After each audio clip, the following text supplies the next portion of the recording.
Something soft. This is almost like the three bears that we learned years ago, but instead it's the Danny Bear. Something for the Danny Bear. This is written by Rhoda H. Broker, illustrated by Mark Payne.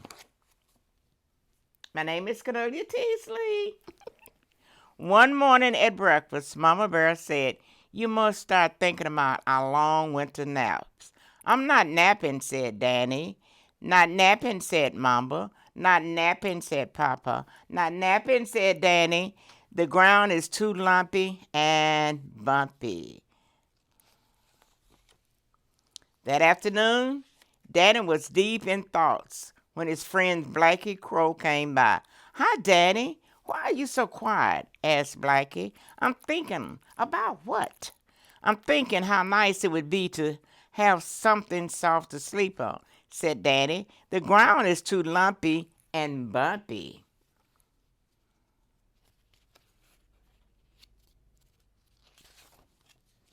"No problem," said Blackie. "Just follow me."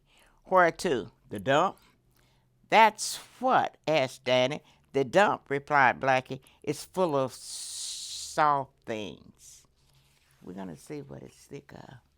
It didn't take long before Blackie yelled, "Look, here's a nice soft rocking chair." "And what?" asked Danny.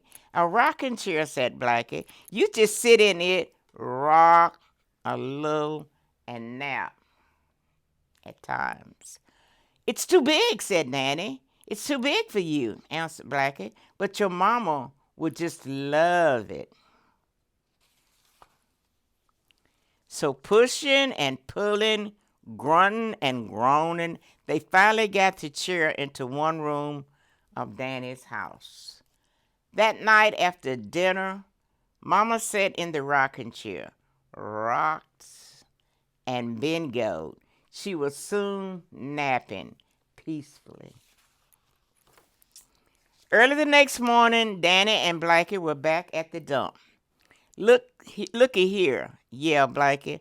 "A sofa." "And a sofa." "And what?" asked Danny. "A sofa," answered Blackie. "You just lie down, stretch out, and it's snore time. Sleep."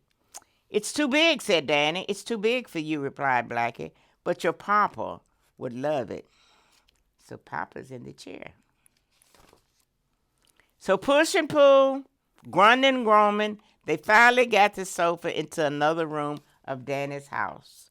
After dinner that night, Mama snapped peaceful in her chair. Pappy stretched out on the sofa. Soon nap snores was heard throughout the house. The next morning there was a nip in the air, and snowflakes were stirring a drizzly lazy down. "Oh, Blackie, I just had to find something soft today," said Danny. "Don't worry, kid. You'll find something soft for you." Turn the page.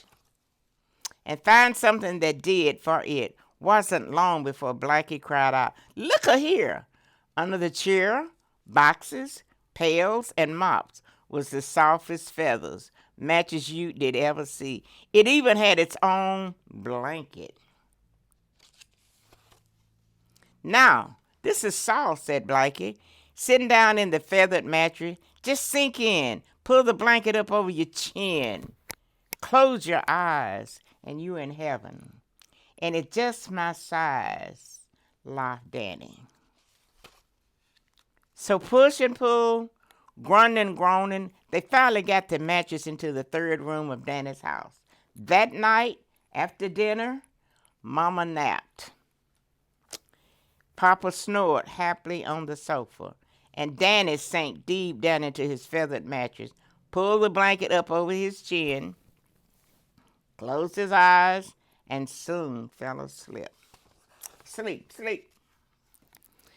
As the Blackie Crow wailed, he knew that this was all the softness in Danny's house. He wouldn't see his own little friend again until spring. This is the end of the story, Something for Danny's Bear.